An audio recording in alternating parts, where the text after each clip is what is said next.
kufanya kitendo cha kishujaa cha kuunganisha nchi zetu mbili na kuunda Jamhuri ya Muungano wa Tanzania.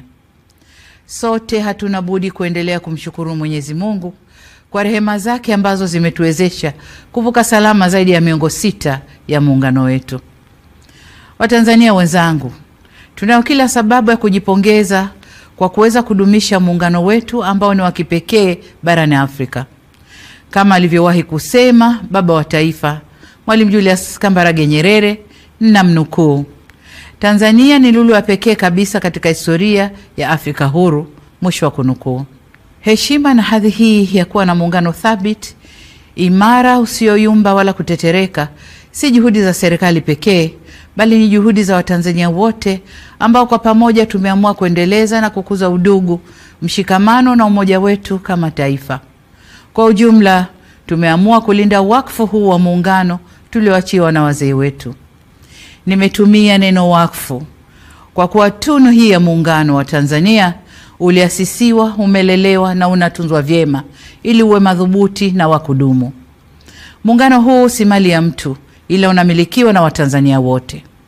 Tumuombe Mwenyezi Mungu aendelee kuwapa mapumziko mema na ya milele waasisi wa muungano huu pamoja na viongozi wote waliotangulia mbele ya haki. Aidha, tunawashukuru sana viongozi wote ambao katika nyakati za utumishi wao kwa taifa letu waliulinda muungano wetu na kukabidhi kwetu ukiwa imara. Ndugu wananchi, hakika sote tumashahidi wa mafanikio na hatua kubwa za maendeleo ambazo nchi yetu imepiga tangu mwaka 1964. Ni imani yangu ya dhati kwamba tukiendelea na umoja na mshikamano tulionao, muungano wetu utaendelea kustawi kwa manufaa ya Watanzania wote. Wakati mliponikabidhi dhamana ya kuliongoza taifa hili, niliahidi kwamba serikali ninayoiongoza itaendeleza mema yaliyopita, kuimarisha yaliyopo na kuleta mema mapya. Muungano wetu ni moja kati ya mema tulioyakuta, ambapo serikali imesimama imara katika kuulinda, kuimarisha na kuhudumisha. Hivyo basi ni jambo jema kufanya maadhimisho ya sherehe za muungano kila ifikapo tarehe 26 mwezi wa 4 ya kila mwaka. Hata hivyo, kwa mwaka huu maadhimisho yatafanyika katika mikoa yote ya Tanzania na viongozi mbalimbali wa serikali wataungana na wananchi katika shughuli za uzinduzi wa miradi ya maendeleo. Pamoja na hayo, yamefanyika makongamano, michezo mbalimbali na shughuli za kitamaduni nchi nzima. Kwa kuwa mwaka huu ni mwaka wa uchaguzi mkuu nchini kwetu, serikali imeamua kuyapa maadhimisho haya kauli mbiu isemayo miaka 61 Jamhuri ya Muungano wa Tanzania. Muungano wetu ni dhamana, heshima na tunu ya taifa. Shiriki uchaguzi mkuu wa mwaka 2025.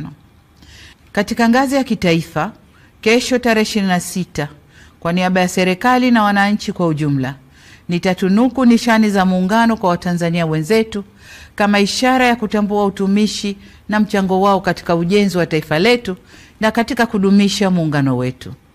Ndugu wananchi, ndani ya kipindi cha miaka 61 ya muungano wetu, serikali zetu ya Jamhuri ya Muungano wa Tanzania na Serikali ya Mapinduzi Zanzibar zimeendelea kushirikiana kwa karibu, kubadilishana uzoefu na kusaidiana kwa dhati. Ushirikiano huu umechochea kasi ya maendeleo ya kiuchumi, kisiasa, kijamii na kidiplomasia. Tumeweza kuimarisha amani na mshikamano wa kitaifa. Kuwepo kwa mafanikio hayo haina maana kwamba hatuna changamoto. La muhimu ni kwamba tumejiwekea mfumo mzuri wa kutatua changamoto zinapojitokeza. Hapa nataka niipongeze Ofisi ya Makamu wa Rais kwa kusimamia vyema masuala ya muungano. Aidha, ninawashukuru wote waliofanya makongamano ya kueleza faida, mafanikio na changamoto zilizojitokeza katika kipindi chote na jinsi zilivyofanyiwa kazi. Ndugu wananchi, ndani ya miongo 6 tumeweza kulinda uhuru wetu na mapinduzi matukufu ya Zanzibar dhidi ya matishio mbalimbali. Aidha, Tanzania imeendelea kushuhudia mabadiliko ya uongozi kidemokrasia, ambapo kila baada ya miaka 5 hufanyika uchaguzi wa viongozi wa kitaifa na wa serikali za mitaa.